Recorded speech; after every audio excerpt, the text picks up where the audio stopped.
I'm Cynthia Myers-Morrison. I'm the Vice Chair for the Food Addiction Institute and the webinar chair.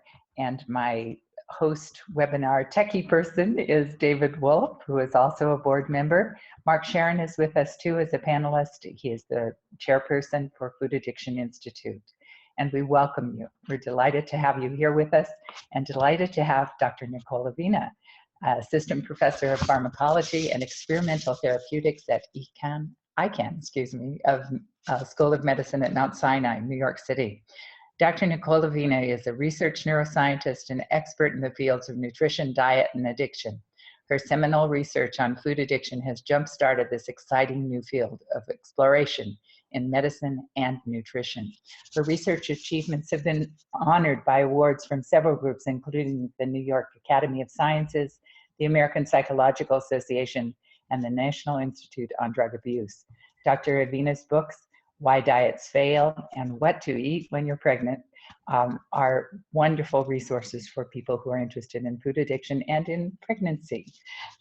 Dr. Oz Show, The Good Day New York, The Couch, Home and Family, The Better Show, and now Food Addiction Institute have been graced with her presence. Her work has been featured in a number of magazines, including Time Magazine for Kids, the New York Times, Men's Health, Details, and many other periodicals. And Dr. Avena is a member of the Penguin Random House Speakers Bureau. She has the #2 most watched TED Ed Health Talk, How Sugar Affects Your Brain. And we get to enjoy her today. Dr. Nicole Avena, take it away. Thank you. Okay, thank you very much for the very kind introduction. But today I'm going to talk for the brief time we have about some of our new research that we've been doing, looking at the role of food addiction in our modern food environment. I kind of just want to step back a minute and just share that I've been interested in food addiction for many years. I actually started doing this research back when I was a graduate student, which was many years ago, actually. And it's something that I found to be very interesting and intriguing, in part because it's something that it seems that it's been there for a very long time. And lots of people have been talking about problems with food that are on this scale of an addiction. But it's really only within the past 10 years or so that we've started to see research studies that have been conducted to understand this and to understand the biological basis of this and to really get a handle on what people are experiencing when they talk about their struggles with food addiction. And so I'm hoping that I can talk a little bit about that today and then direct you towards some of our research that's been done, focus on some of our newer research, and then sort of talk about practical ways in which we can incorporate this into daily life, because I think that that's always helpful to people. So here's a little bit of an outline of what I hope to talk about today. I want to spend some time just talking about obesity and the challenge that it poses, because I think it's important to recognize that, you know, when we talk about food addiction, often it is within the context of obesity, but it's also within other contexts as well.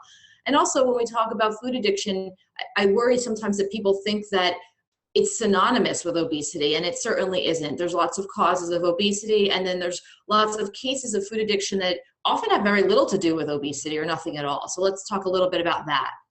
I then want to spend a few minutes talking about some of the factors that influence food intake.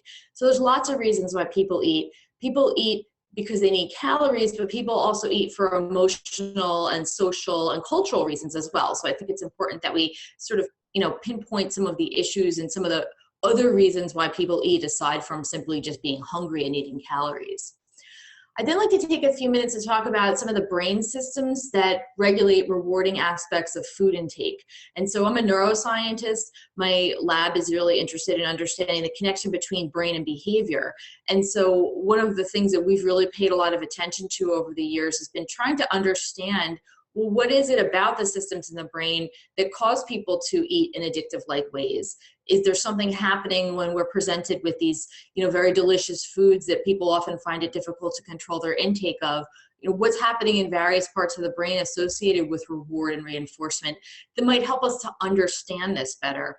And also from a treatment perspective, if we can understand the brain systems that are being perturbed by addictive overeating, it could be helpful in developing pharmacological treatments down the road to potentially help people who may need to use them.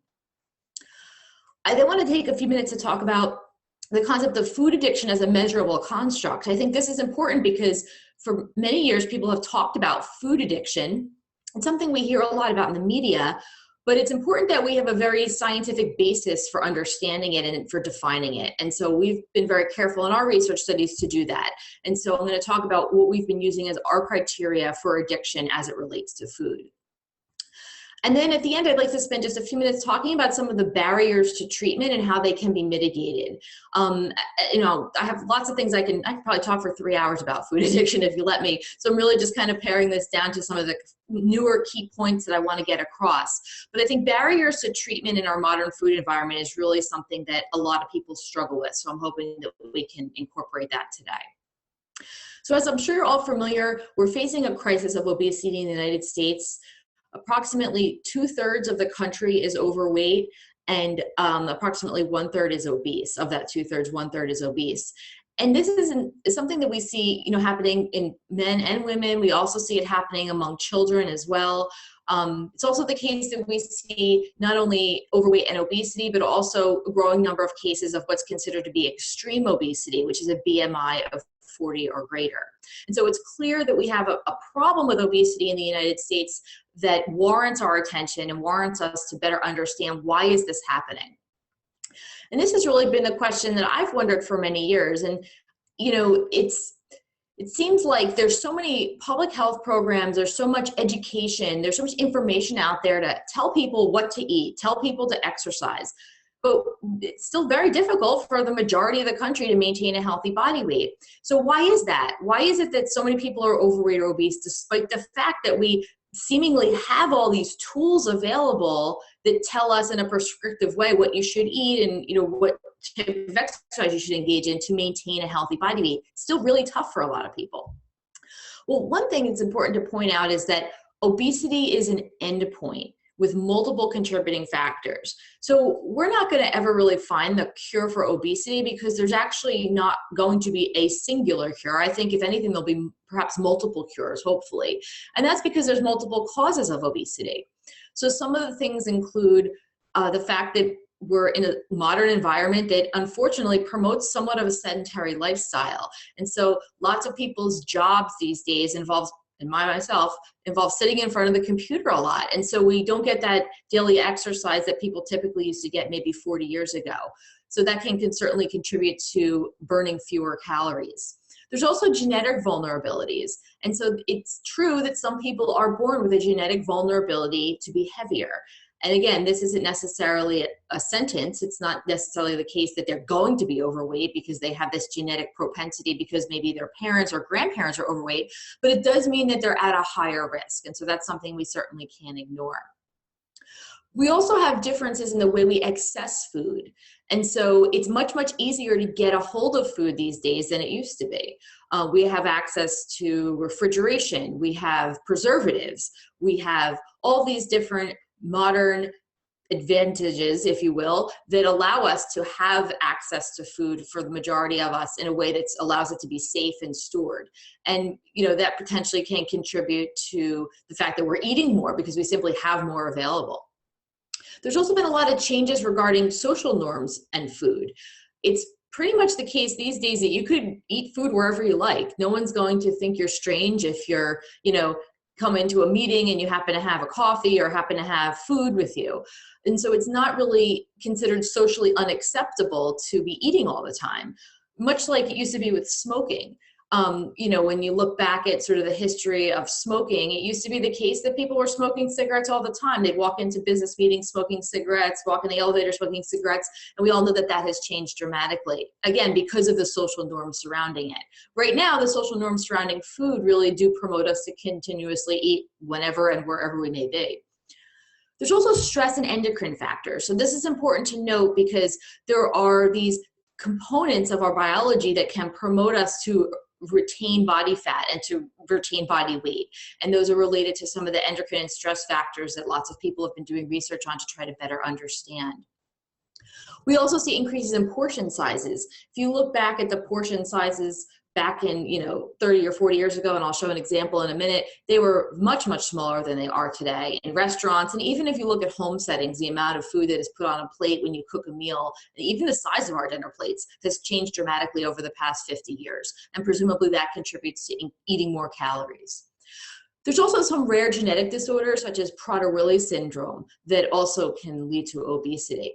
So while all these things can in some way impact obesity, what I've been interested in and what I'm going to talk about today is this idea over on the side. This is sort of a newer one, this idea of, is there something about the actual food that we eat and the rewarding aspect of it, the pleasure we might get from certain types of foods that could lead to overeating and that in some cases could lead to an addiction? So just to kind of highlight some of these more important ones that sort of stand out in this obesity equation, the idea of food acquisition, I think, is interesting because if you think back, we evolved from hunters and gatherers. And so presumably you had to go out and hunt for an animal and kill it or find a berry bush and collect all the berries. Well, that's kind of changed. So now this is more like what our hunting and gathering looks like. And, this is great for many cases because we have easy access to food, it's safe, we can store it in our homes. But again, does that have a downside in the sense that if you have the ability to store massive quantities of food in your house, are you more likely to eat that food? Are you more likely to eat it for non-calorie needed reasons? And the answer is actually yes. So before I talk about addiction, I want to talk about what do we mean when we talk about a food, because this sometimes sort of gets glossed over. People talk a lot about the addiction component when they talk about food addiction. But I wanted to raise the question of, well, what is a food? Well, it turns out that a food is anything that has a nutrition facts label. That's the general definition of it. And if you look at this nutrition facts label, you could see that if you look at the ingredients on the bottom, it's pretty obvious that this is a bag of whole baby carrots, right? Because you can see that, if you look at the ingredients, that's the only ingredient. So it's obviously whole baby carrots. But I want to illustrate with this next example how the term food can mean a lot of things that can range from whole baby carrots that have one ingredient to something like this, which is a product that contains lots of different ingredients, lots of additives, lots of colors, lots of different things that have been put into it in order to create the product. So this isn't a product that you could simply pick from a tree or go out and harvest somewhere. This is actually a man-made food product. So natural food products and things that are synthesized in a lab are all under this umbrella term of food. And so I think it's important to note that when we talk about food, we're talking about two very different things depending on which food you're talking about. So the big difference between the example of carrots and the example of the Pop-Tarts is that the Pop-Tarts are very highly processed, right? So they're not a Pop-Tart tree. You don't grow them in the ground. You have to actually process them and make them through a bunch of chemical reactions and putting together all these ingredients. So you might say, okay, well, what's the big deal about processing? Lots of foods are processed. We process bananas when we peel them. So what's the big deal? Well, let's take a few examples from nature. So this is an example of a coca leaf. Now in indigenous parts of the world where this grows, coca leaves are available. People sometimes chew on the leaves. They're pretty low abuse liability. I don't know if I've ever heard of anyone being addicted to chewing on coca leaves, but if you take those coca leaves and extract some of the important components and process them and add some chemicals to them, you can very easily turn them into cocaine or crack cocaine, which are very highly addictive substances. The same could be said of grapes. Grapes, again, are the primary component of something. By themselves, again, I don't know of anyone that has a problem with eating grapes, but if you take grapes and extract lots of the components, you can very easily process them and turn them into something that many people do, unfortunately, have a problem controlling their intake of. So the question becomes, could the same thing be happening with some of the modern foods that people tend to eat?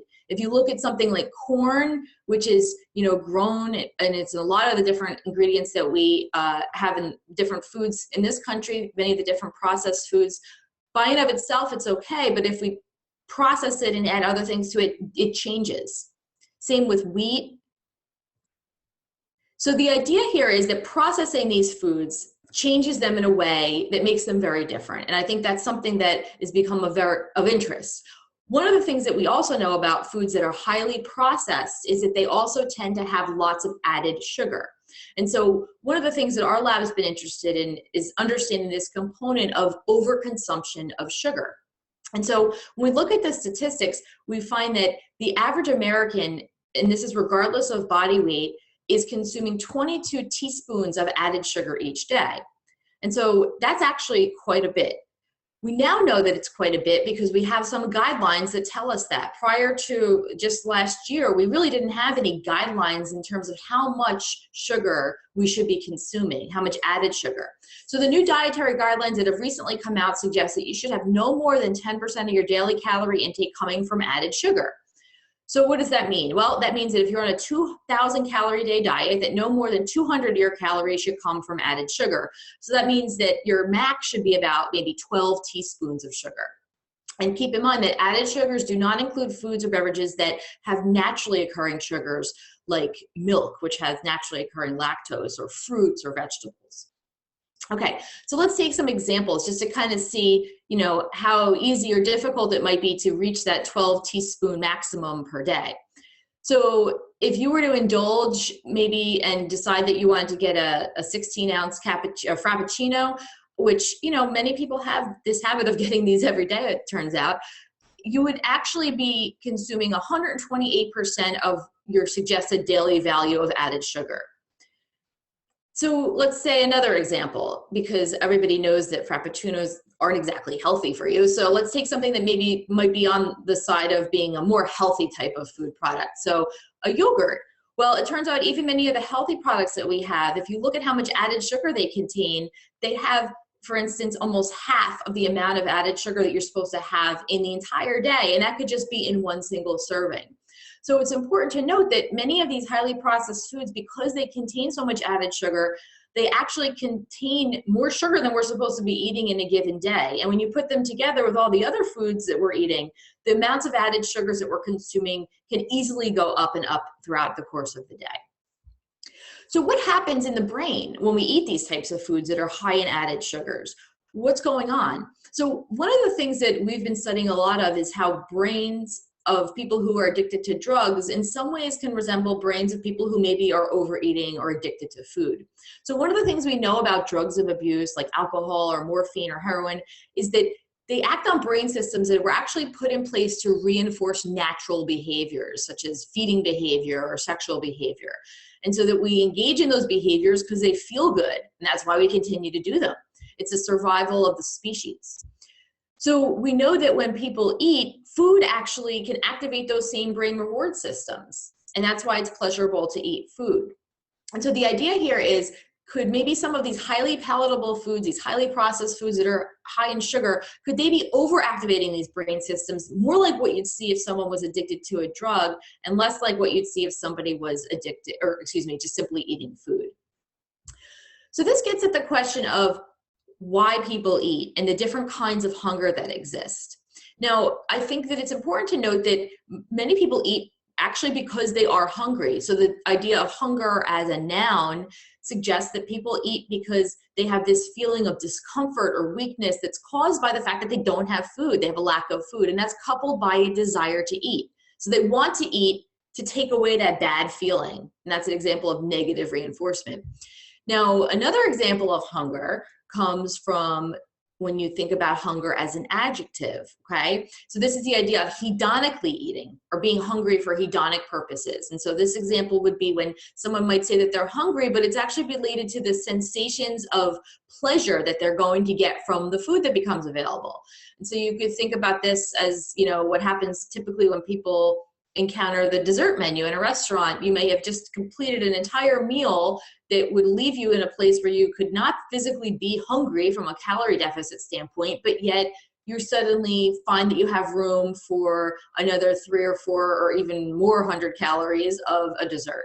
And so this is an example of hedonic hunger, or hunger that's driven for pleasure purposes, not necessarily because of the need for the calories. So it turns out when we look at individuals, people eat for hunger reasons and also for hedonically driven reasons. People don't always eat just because they have to eat, but they eat because they want to eat. So people report that they eat because they're bored or they're lonely or they're stressed, or they're with friends who were eating, so they felt compelled to eat as well. So there's lots of reasons why people overeat or eat for reasons that are not calorically needed. It's also the case that the foods that people tend to eat for these hedonically driven reasons tend to be foods that are these highly processed foods that are rich in fats and sugars, and they also tend to contain a lot of calories. And the processing component is such that they're engineered to taste really good. And so that again contributes to the pleasure that we derive from them. Now, these types of palatable foods are ubiquitous for many people in our society. It's pretty easy to get access to these types of foods at convenience stores and at vending machines, where there's less of a choice in terms of the types of foods that might be available. If you're choosing what type of snack or something that you'd like to eat, you would have available. And it's also the case, as I mentioned, that food is a big part of our social lives. So we've always congregated around food as humans. I think that's sort of part of how we've survived. And there's nothing wrong with that. But if you think about, how we act with each other, if you invite people to your home, you often offer them something to eat, even if it isn't time to eat. Or if you want to get together with friends, you say, hey, let's go out for something to eat, or let's go out for coffee. It's usually around some sort of calorically driven item that we tend to get together with other humans. And again, that can be okay, but if it's passively contributing to us eating food for non-caloric reasons, then that's also something to consider when trying to cut back on calories. So one of the things that we've been studying in my lab is this idea of, could we be addicted to these sugars and highly processed foods? And so these foods that contain lots of added sugars. So what we've done to define addiction is to use the DSM-5, which is the Diagnostic and Statistical Manual of Mental Disorders. And this is put out by the American Psychiatric Association. And it pretty much gives a list of the criteria that need to be met in order for someone to be diagnosed as having a substance use disorder, or what we typically think about when we talk about something having a drug or an alcohol addiction. And so what we've done is to take these criteria but adapt them to ask the questions be about foods instead of about drugs. And so these are the criteria. Now there's different criteria components, and so there's this whole concept of the criteria that deal with impaired control. So this involves binging or taking more of the substance over a longer period of time than you intend to, having a desire to quit but not being able to despite multiple attempts, spending a great amount of time using the substance or recovering from the use, and craving, where you have this intense desire to obtain the substance. Now, when you think about these within the context of drugs and alcohol, it's pretty clear how these definitions and criteria can fit in. But if you start to think about somebody who maybe might suffer from a food addiction or have a problem with their body weight and be struggling with overeating, you can also see how some of these things might fit in as well. There's also a social impairment criteria. So this is where someone might have a difficulty filling obligations at work because of the excessive use. Also continued use despite the fact that there could be social or interpersonal problems, and then having to give up certain activities because of excessive use. I think when it comes to this bridge between addictions to foods and addictions to drugs, I think the social impairment criteria are where it doesn't really map on quite as closely. And again, this has to do with the social construct of food. Much like it changed over the years for smoking, right now we're seeing that it's socially acceptable to be eating food everywhere. It's not socially acceptable to be doing drugs everywhere. That's why we have these social impairment criteria as a part of the list here. And then the other criteria that are looked at are risky use. So whether or not the substance is physically hazardous, or whether or not you might continue to use it despite the fact that it's causing you physical or psychological harm. There's also pharmacological criteria. So this is where you might develop tolerance, where you need to consume more and more and more of that same product or compound in order to feel the euphoric effect you used to get maybe just from having a little bit of it. There's also a withdrawal component. And so this is the case where if the substance is taken away, in some cases withdrawal can emerge. Now, withdrawal is not apparent for every drug of abuse, but it is apparent for some. And so for drugs like opiates, for example, morphine can produce a very powerful withdrawal syndrome. If someone's addicted to morphine and they no longer have morphine, they have physiological characteristics of withdrawal and psychological characteristics of withdrawal. So again, this is something that we can look at in studies of addiction to other things like food to see whether or not these criteria might appear. So As I mentioned, I've been doing this research for quite a long time. This is a review paper that we published back in 2008 that at the time had really covered the research that we had done up to that point, trying to understand whether or not these DSM criteria for addiction could be observed with food. And so I'm not going to take the time to go through these older data today, but I'd certainly welcome you to take a look at some of our other papers that really do highlight this. And so the initial research that we had been doing was being done in laboratory rats. And what we were able to find was that rats that were given access to a sugar solution came to develop many of the different criteria that are typically considered associated with an addictive disorder. So we noted signs of tolerance, we noted signs of withdrawal. If we took the sugar away from the animals, they would show signs of opiate-like withdrawal. They would also show signs of craving. They would also show signs of binging behavior.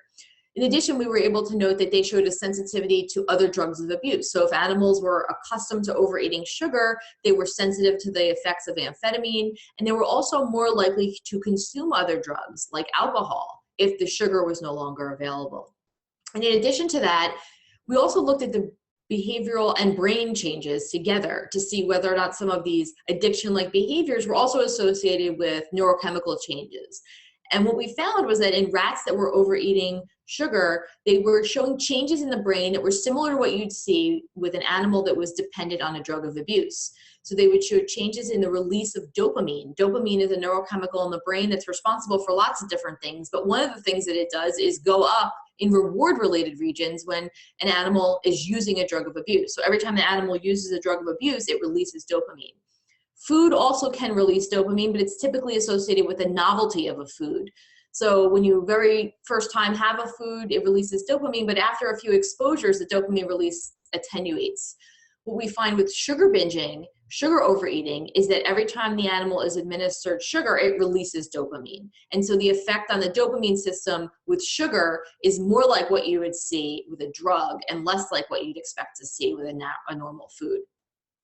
We also found that there were changes in dopamine receptors and gene expression, all of which sort of support this idea that the dopamine system is changing in some way as a result of excessive overeating of sugar. We also noted changes in other neurochemicals that are associated with addiction, such as the opioids and acetylcholine as well. So more recently, I've been interested in trying to understand food addiction from a clinical standpoint. I think there's been a lot of more research that's come out over the past couple of years from the clinical standpoint in trying to understand what do people go through when they suffer from a food addiction, and how can we study that and help to better their lives and help to get them through to be able to find a treatment paradigm that might work for them. So I want to spend a few minutes talking about some of our newer studies looking at this from a clinical standpoint. We've been collaborating with some researchers at Michigan who are using the Yale Food Addiction Scale, which is a scale that was developed to pretty much assess those criteria in the DSM that I talked about that we used in our studies of rats, but to apply them to be able to understand whether or not humans meet those criteria as well. And so there's different questions that can be asked, and it's a simple scale to administer. And so some of the questions that you would find on this scale would be like, I find myself continuing to consume certain foods even though I'm no longer hungry, or I eat to the point where I feel physically ill. And the participants can self-report, their instances of these types of behaviors. And it's a way in which we can assess whether or not they meet the criteria for having an addiction to food using this particular scale. So there's been some findings that have come out of the use of this scale. It was actually published back in 2009. And initially it was found that 11% of undergraduates met the criteria for having a food addiction. When scales are typically first put out there and done, they're typically tested in large groups of undergraduate students. And so 11% were found to meet the criteria for having a food addiction. Now, when you focus in and look at the more sort of at-risk groups who might be affected by food addiction, we see those numbers go up. Another study found that obese participants, 25% met the criteria for having a food addiction. And if you again look at even more at risk by looking at the comorbidities, we find that people who are obese and have a comorbid binge eating disorder find that there are up to 57% of criteria meeting the criteria for a food addiction.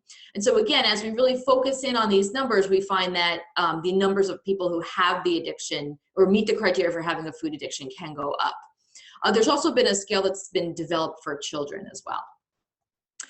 So one of my favorite studies that came out of this use of this scale was published by some of our colleagues that have looked at whether or not there are correlates in the brain activity between the scores on the scale and neural activation in response to food addiction.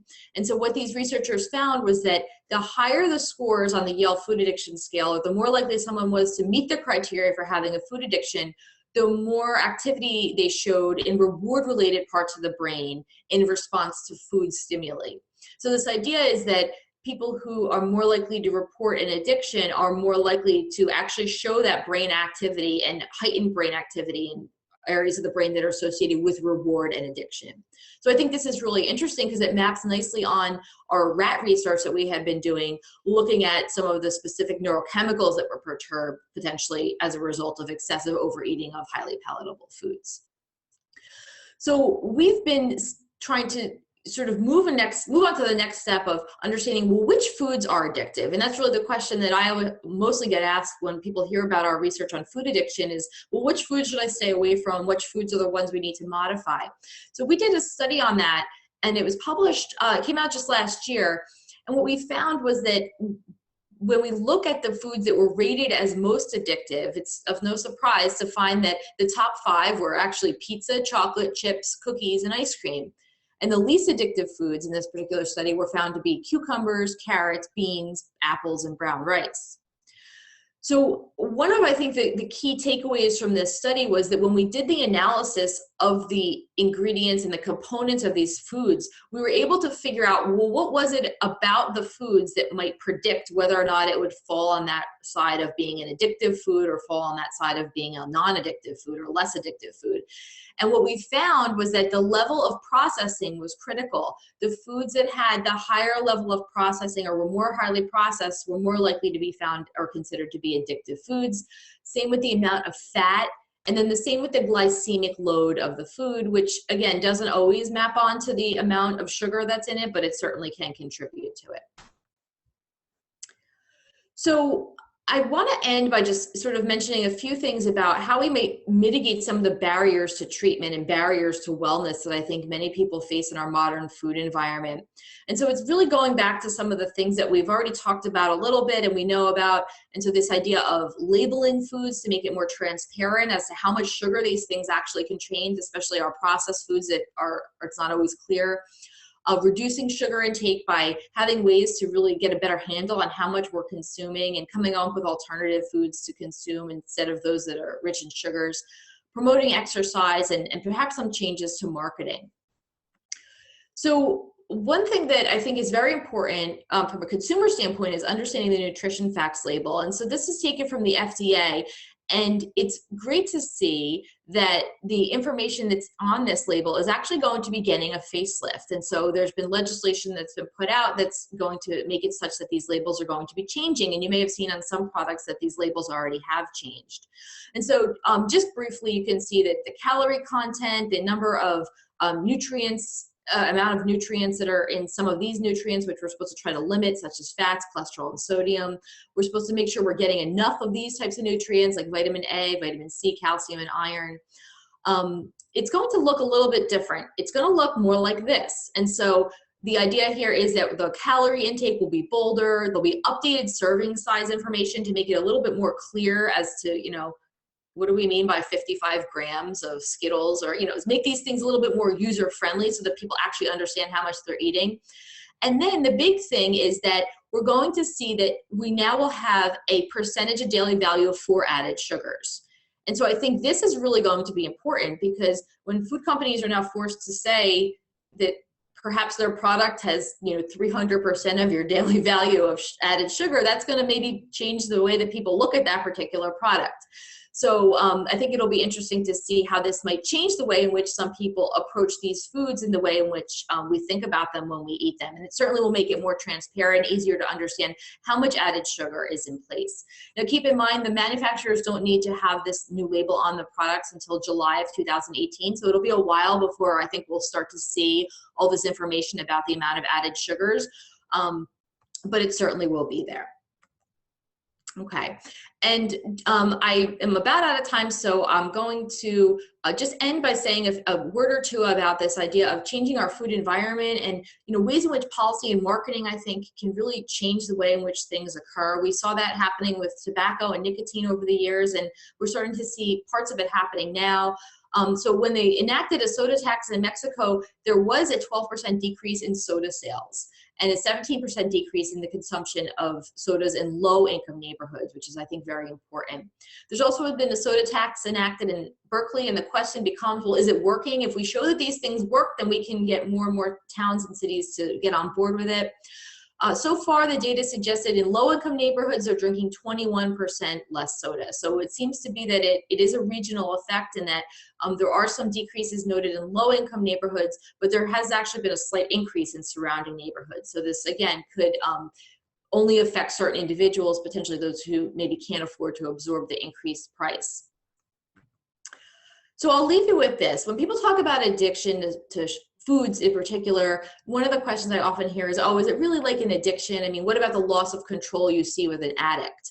Well, you have to remember that although we tend to think about the typical addict in our society as somebody like in the picture up here who might have problems with the law or not have a job or really be in a bad situation because of their addiction, and unfortunately this does happen to many people, the typical addict is more like the person down here.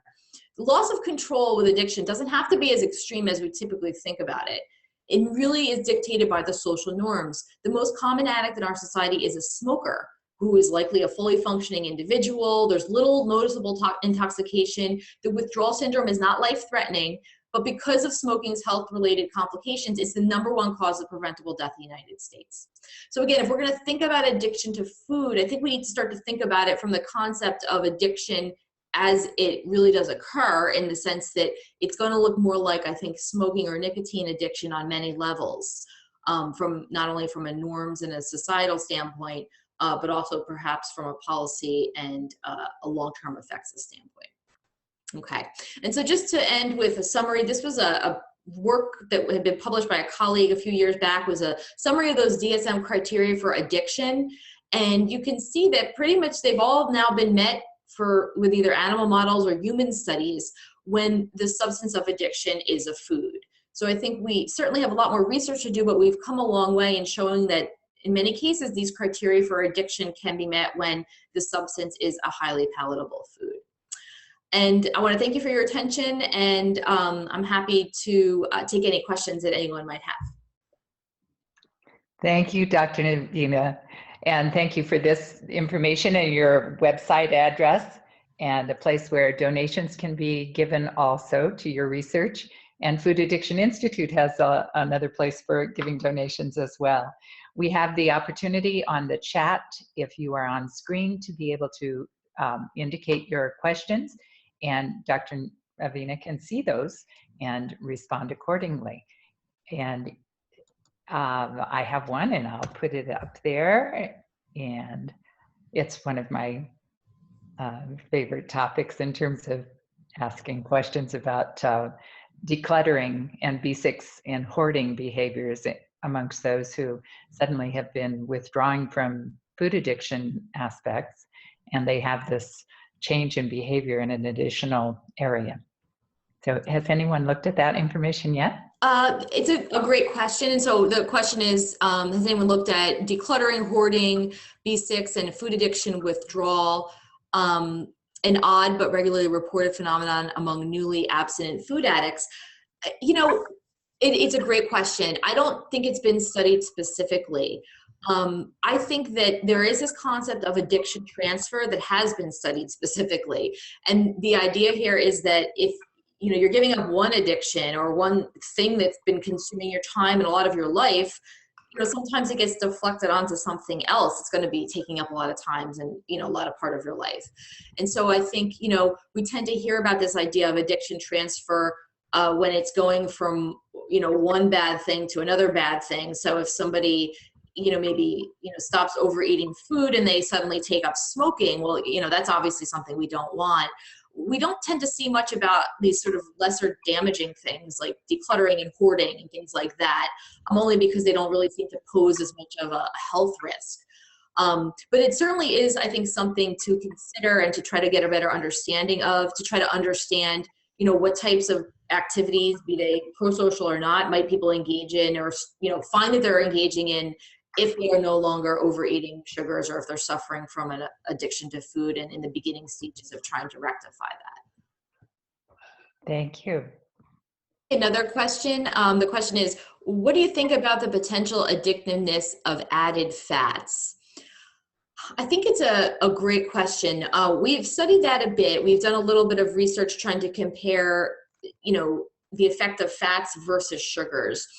When you really just strip them down to fat versus sugar and look at brain changes that occur from overconsumption, there's actually been studies that find that when you have rats overeating fat, pure fat, they show the same types of changes that we see when rats overeat sugar. And so I don't think this is something that is specific to sugar, although I think sugar kind of gets called out a bit more because there is so much sugar in our diet and so much sugar is added to our diet.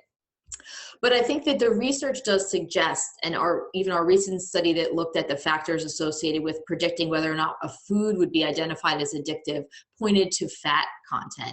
And so I think fat is an important component of this that we don't hear a lot about. And again, I think it's also just because of the fact that, we've been focused on, what are the ingredients that seem to predominate, and sugars often seem to stand out. But I do think that there is evidence that suggests that fat can potentially be a problem as well for some people.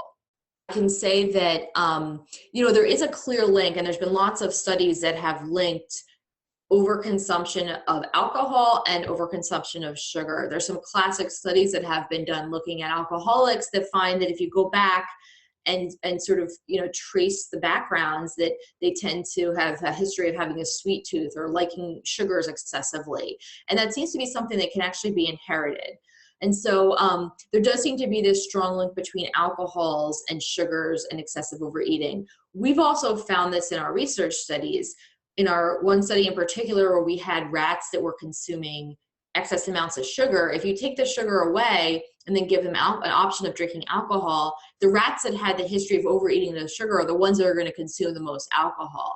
And it works vice versa. If we have rats that are addicted to alcohol, and then suddenly offer them sugar to drink instead, we find that the rats that had been addicted to alcohol, or were having measurable blood alcohol levels, are the ones that are going to drink the most sugar. So there does seem to be this relationship that exists between sugars and alcohol, and that certainly can be passed on to generations, it seems.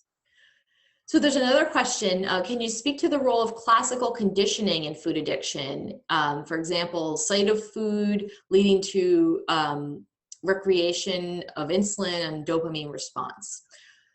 So yeah, I think, classical conditioning is a big part of this. I mean, and that's really the whole marketing component that I didn't get a chance to talk about today. I think the strategy for marketing is to classically condition us, to make it so that, when you see a certain stimuli, you respond by eating it or buying it. And that's really, I think, the bottom line. And that's the reason why many of the different logos for some of the foods that we tend to overeat, or even just the sight of the actual food in and of itself, can be enough to make us want to eat it and to seemingly set off that, activity in the brain that, really makes it difficult to put the brakes on. So I think that, you can interrupt that learning. Classical conditioning, or things that have been, rooted through repetitive behaviors where they seem to almost just happen automatically, can actually be interrupted. It really just becomes a matter of breaking that bond. And so if you no longer allow that sign or that, picture of, the fast food restaurant to then be paired with you eating that fast food, over time, that's going to break that association. So it might not happen the first time you say no to the food, or it might not happen the second or the 10th, but over time, it's going to make that association less and less. And so it will get easier. And so that's really the way to break the association. I think that's what many people need to do, is to really, break those habits that have formed that often become automatized because we're so conditioned to these smells and the sights. And it really almost becomes impossible to say no before you even, have the choice. And so breaking that association is really the first step toward making that happen. So a couple of other questions that have come in, I'll try to read them so I can answer them. Okay, so there's a question about, has there been talk of changing the term food addiction, since addictive substances in question are not the nutritional components of foods, but added or man-made chemicals? That's a really great question. And, you know, it's something that I talk a lot about and think about a lot, because as I mentioned in the presentation, you know, when we talk about a food is anything from a carrot to a Pop-Tart and all the stuff in between. And I don't think when we talk about food addiction, we're talking about people having problems with carrots and lettuce and broccoli and things like that. It's more on the other side of the spectrum of these highly processed foods.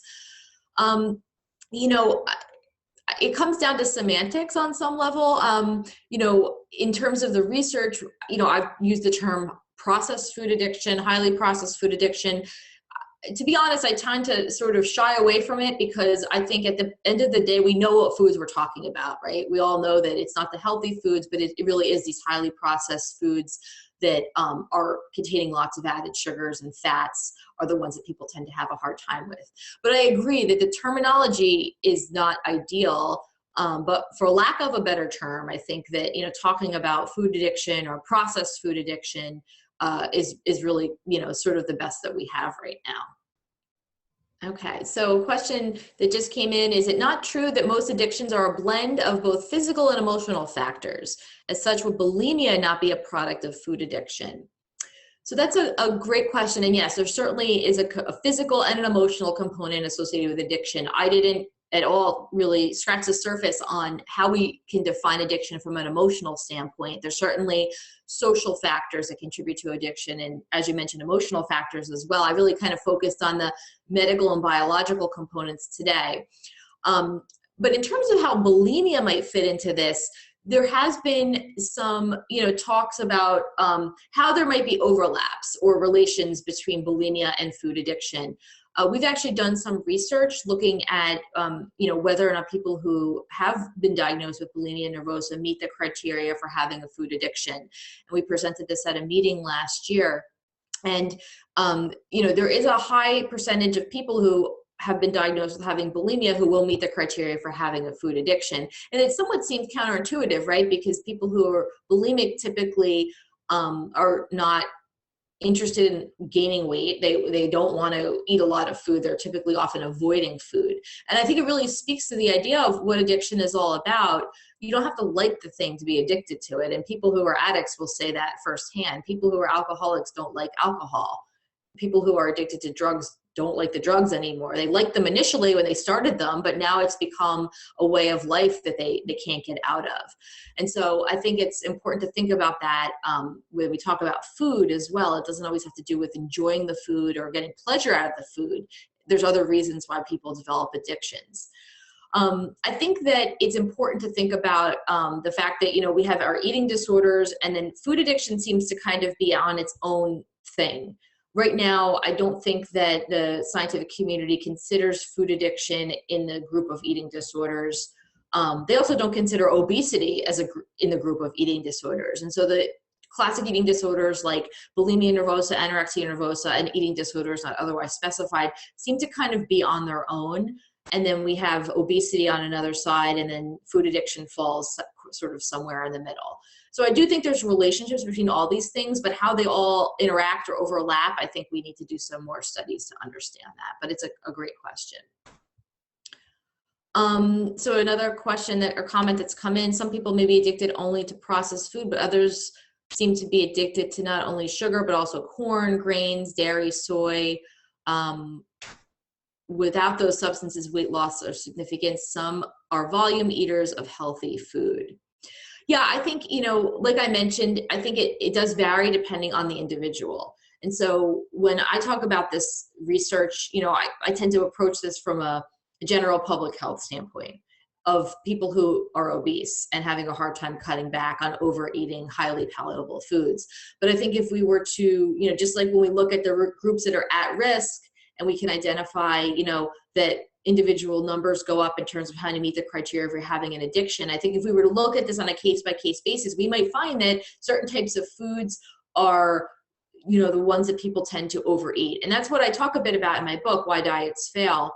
Why, you know, why are there certain types of foods that people tend to overeat? What are the types of foods that people should potentially stay away from if they feel that, they have a problem with overeating sugar? For some individual that can lead into other areas, such as other carbohydrates. It's not just the sweet stuff, but it could be other carbohydrates as well. So I do think there is a lot of individual variability that's associated with addictive overeating. And I see this, from a standpoint when I do nutritional consulting for people, it does vary, and it really does require individual attention, I think, in order to develop a treatment paradigm that can really be specific, because everybody is different in their needs. I don't think there's really going to be a global plan that will work for everybody. Another question that's come in, can you comment on artificial sweeteners? Have some patients become addicted to these or not affected? Great question. I personally think that artificial sweeteners are sort of like the methadone for sugar. I don't find that they are going to work long term. I think for some individuals who find that they simply can't give up sweets cold turkey, that artificial sweeteners can be a stepping stone to help them cut back on calories. But the other side of that suggests, and there are some studies that suggest that, especially in people who are overweight, when you eat something that's sweetened with an artificial sweetener, you're actually more likely to increase your calorie intake later on. So you might save a couple hundred calories right now, but if you're going to eat a couple hundred more calories later, what's the difference? You haven't accomplished much. So I personally don't really advocate the use of artificial sweeteners. I think they're marketed really well. I think they're marketed to convince people that they're from nature, they're natural. It's like, the free sugar that's growing out of the ground that we should all use, but that's really just not true. I think that the best bet is to find non-sugar alternatives or lessen the amount of actual sugar that you're using as an ideal situation. I just think that using artificial sweeteners is really just overall not going to help much. It's more like a Band-Aid, and I think long-term it's going to make it just as difficult to stay off of sugar than if you were to give up sugar in itself. The question of, so I'm a food addict, now what, from Susie. Oh, here. Okay. Sorry. I just saw that one come up.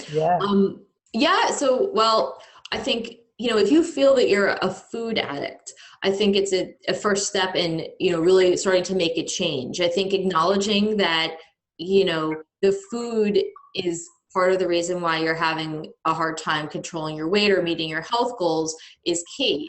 And so that can really dictate the next steps in terms of, what can you do? And I think, if you take a look at my website, I write a lot about food addiction and sort of, where do we go from here? What can we do? And my book, Why Diets Fail, talks exclusively about this for a layperson in terms of the research and synthesizing that with what can your next steps be to really try to get a handle on it. I think being a food addict in our modern society is an extremely difficult thing, because if you think about it, we're faced with something that might be addictive to us, but to everyone else out there, they're going around eating it as if it's no big deal. There's advertisements all over the place for these highly palatable foods. There's billboards, there's commercials, the smells are everywhere. And so you're really fighting an uphill battle in many cases, and that can be very daunting. So I do think it requires a lot of support. I don't think it's something that anybody can do on their own, nor do I think they should try to do it on their own. And so I really think it's important to, kind of get your toolkit together and figure out, what can you do to help yourself succeed so that you can, get to the point where you're happy with the way that you're eating. Is abstinence from particular foods a solution for food addiction? And if it is, then how to get that information out into the world and to notice specifically for children that if they're behaving oddly after ingesting particular foods, that parents need to address that issue. Right. In terms of the abstinence, I think, again, this comes up because the question becomes, well, how do we treat food addiction? And I think much like with other addictions, different things are going to work for different people. I've encountered many people who find that an abstinence approach is the only way that they can eat healthy, eat in a way that's going to keep them in control. And so they have certain rules, much like an alcoholic would have certain rules that would say, okay, if I'm an alcoholic, I am not going to go to these bars. I'm not going to hang around with these people because I know that they're going to make me want to drink. I am not going to drink alcohol. They have firm rules that they follow, and that's how they are able to manage their life and get through it without drinking alcohol. And I think many people do the same thing with food. They identify certain foods that are triggers for them that they feel they're better off just not having in their life. So the temptation isn't there because they feel that they can't stay in control when they do have them. Now, that being said, that's not the only way to manage it. And I've worked with many people over the years and encountered many people who use more of a harm reduction model, where they might find that in the beginning, they need to stop these certain types of foods. So, they may cut out junk foods and sweets. And then once they get back in control and learn some coping strategies and get some tools so that they can manage it, they are able to then integrate these things back into their diet, but in a very different way. And they're not using the food for the reasons why they had been using it in the past. And the same has actually been done with alcohol too. Some people who feel that they have a problem controlling their alcohol intake also use a harm reduction model where they might, stop drinking alcohol, but then they are able to get to a point in their life again where they can reintroduce it. So I think it really boils down to what approach is going to work best for the individual. And that's why I think it's important to be aware of all these different approaches and to try to figure out, what is the best solution for you so that you can, go throughout your life and get to the point where you're feeling well. Thoughts on food addiction as a substance versus a behavioral addiction? Okay, so yeah, this is something that's come up a bit, and there's been some people who've studied or talk about food addiction and sort of say, oh, it's not food addiction, it's eating addiction. I don't necessarily think that the term eating addiction is any better than the term food addiction, because if the eating was addictive, then people would be eating like hordes of lettuce and broccoli, and that would be their problem. So I think it's a combination of the eating and the food, and eating the wrong foods is really what it boils down to. And so in terms of whether or not it's behavioral, I think of course it is behavioral, but I also think it's biological as well, and we have evidence for that. So I tend to shy away from using the term behavioral addiction because that kind of suggests that it's somebody's fault, like they're just engaging in the behavior. Whereas we know that it's not really the case, that there's biological components to these behaviors. The foods are activating our brains in a way that's promoting these behaviors. And so in terms of, whether or not it's behavioral or something else, I guess I would be on the side of it's something else. Dr. Avena, thank you so much for answering our questions, for a very informative presentation, and we're very grateful to you for participating in this today. Oh, you're welcome. Thank you so much. And we'll look forward to your future research and the continuing conversation. So thank you to everyone. And this material will be available on Food Addiction Institute YouTube in a short time. And thanks to David Wolf, our techie host, and to Mark Sharon, our chairperson for Food Addiction Institute. Very best wishes to you for a day of thinking about the information that we've just received. Thank you all.